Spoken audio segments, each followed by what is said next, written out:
Hey guys, welcome to my channel. Today we're going to continue once again in the one-year Bible, and today we are in Genesis 51 through Exodus 2:10. Joseph threw himself on his father and wept over him and kissed him. Then Joseph directed the physicians in his service to embalm his father Israel.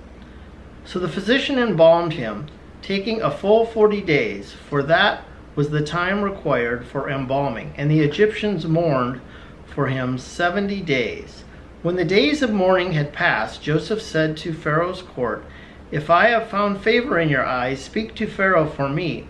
Tell him, my father made me swear an oath and said, I am about to die. Bury me in the tomb I dug for myself in the land of Canaan.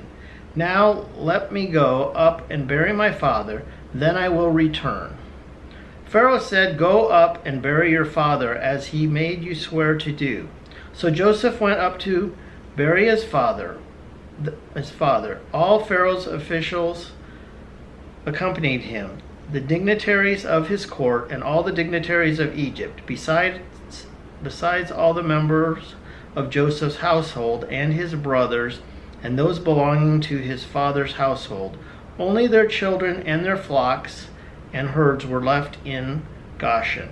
Chariots and horsemen also went up with him. It was a large company. When they reached the threshing floor of Atad near the Jordan, they lamented loudly and bitterly. And there Joseph observed a 7-day period of mourning for his father.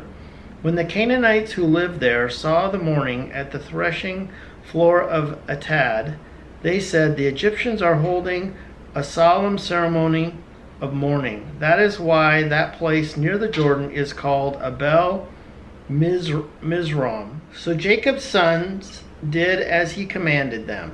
They carried him to the land of Canaan and buried him in the cave in the field of Machpelah near Mamre, which Abraham had bought along with the field as a burial place from Ephron the Hittite. After burying his father, Joseph returned to Egypt together with his brothers and all the others who had gone with him to bury his father. When Joseph's brothers saw that their father was dead, they said, "What if Joseph holds a grudge against us and pays us back for all the wrongs we did to him?"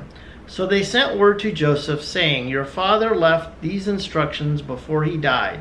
This is what you are to say to Joseph.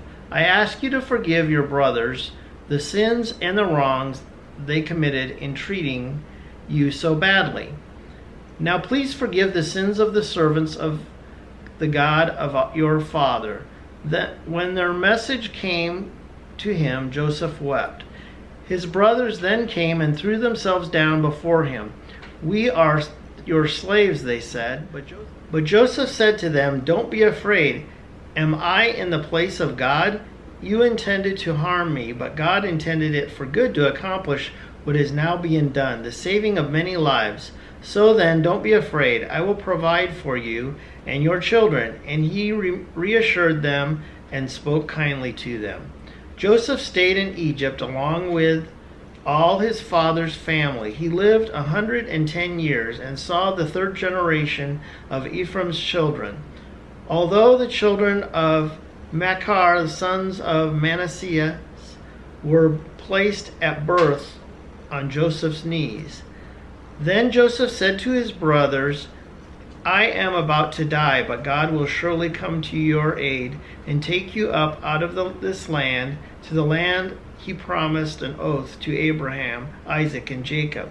And Joseph made the Israelites swear an oath and said, "God will surely come to your aid, and then you must carry my bones up from this place." So Joseph died at the age of 110, and after they embalmed him, he was placed in a coffin in Egypt.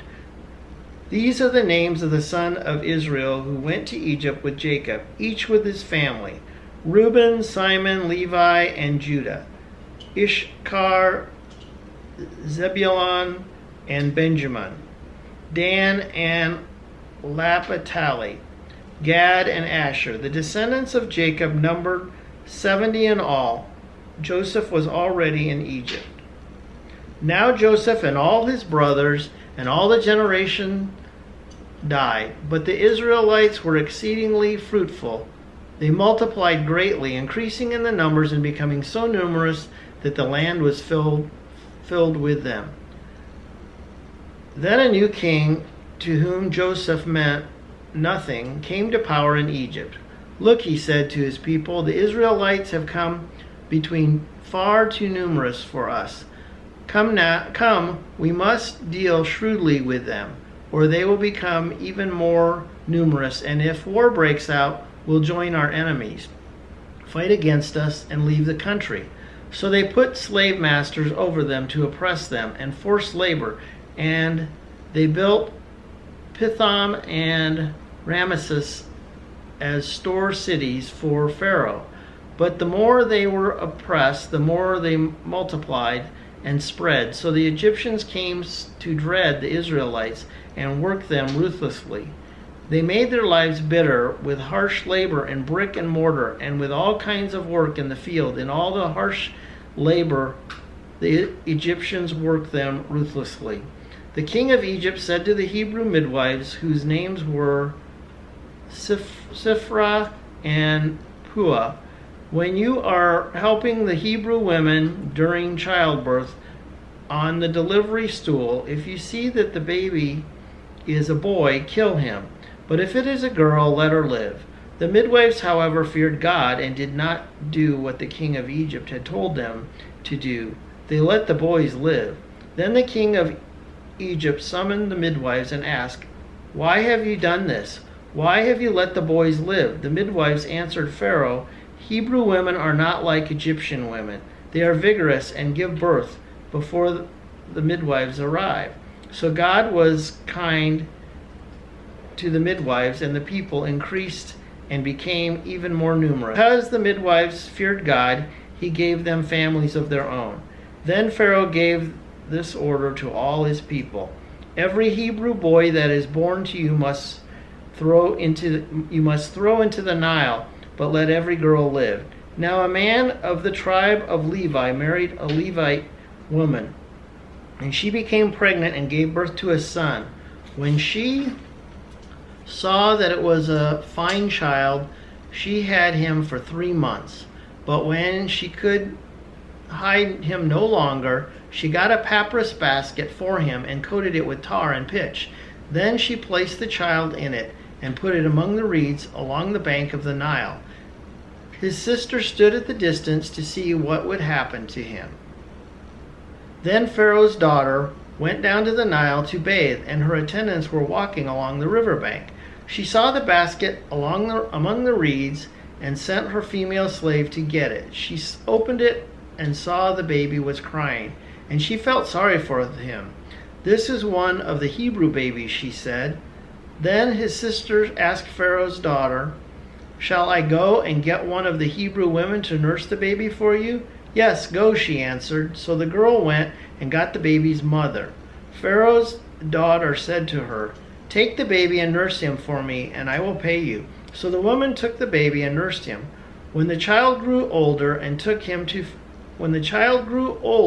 she took him to Pharaoh's daughter, and he became her son.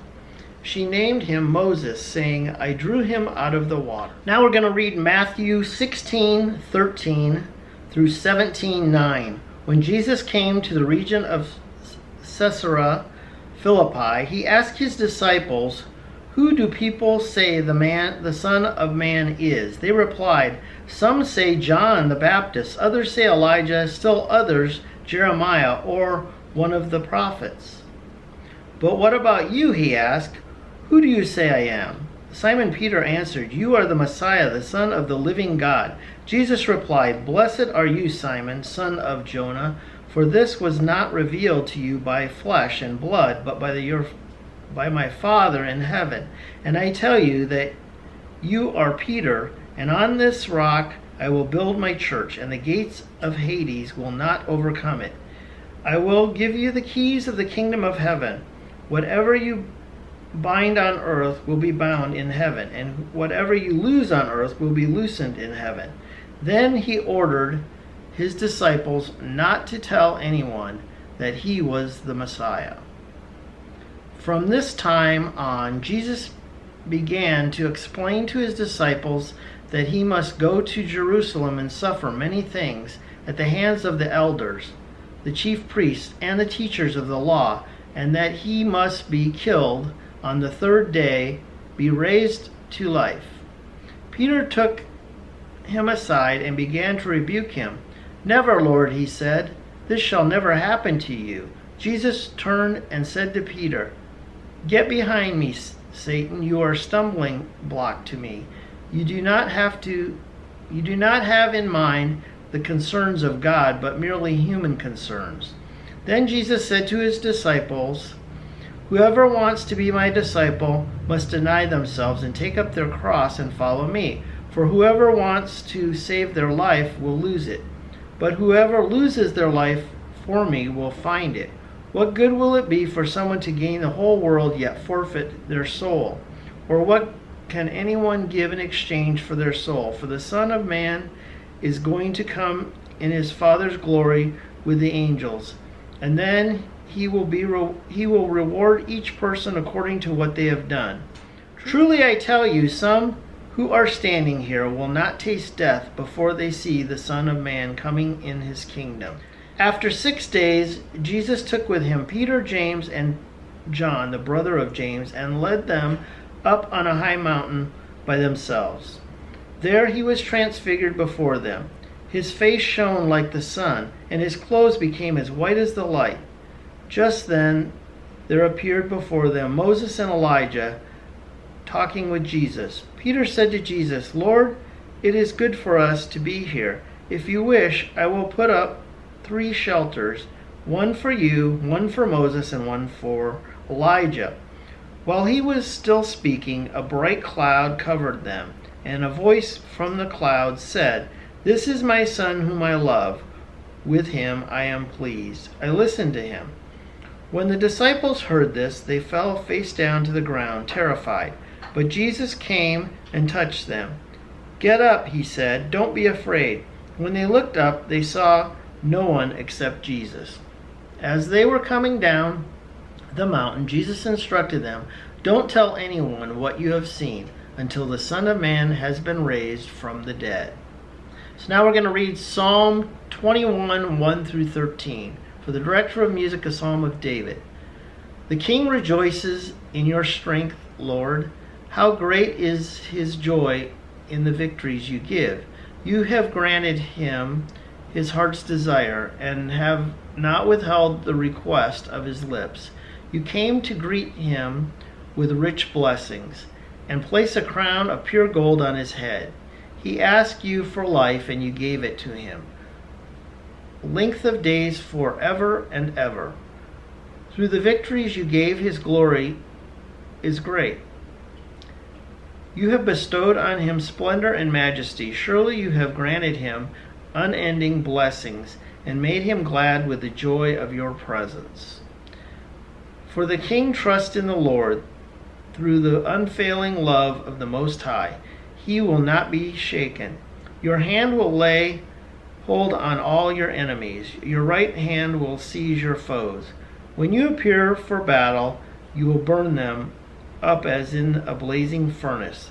The Lord will swallow them up in his wrath, and his fire will consume them. You will destroy their descendants from the earth, their posterity from mankind. Though they plot evil against you and devise wicked schemes, they cannot succeed. You will make them turn their backs when you aim at them with the drawn bow. Be exalted in your strength, Lord. We will sing and praise your might. Okay, now we're going to read Proverbs 5, 1 through 6. My son, pay attention to my wisdom. Turn your ear to my words of insight, that you may maintain discretion and your lips may preserve knowledge. For the lips of the adulterous woman drip honey, and her speech is smoother than oil. But in the end she is bitter as gall, sharp as a double-edged sword. Her feet go down to death. Her steps lead straight to the grave. She gives no thought to the way of life. Her paths wander aimlessly, but she does not know it. So that's going to do it for the 1 Year Bible for this week, and we will pick this up next Thursday. I hope you do enjoy this. Make sure you do give this a like. If you'd like to, go ahead and subscribe, and we will see you next time.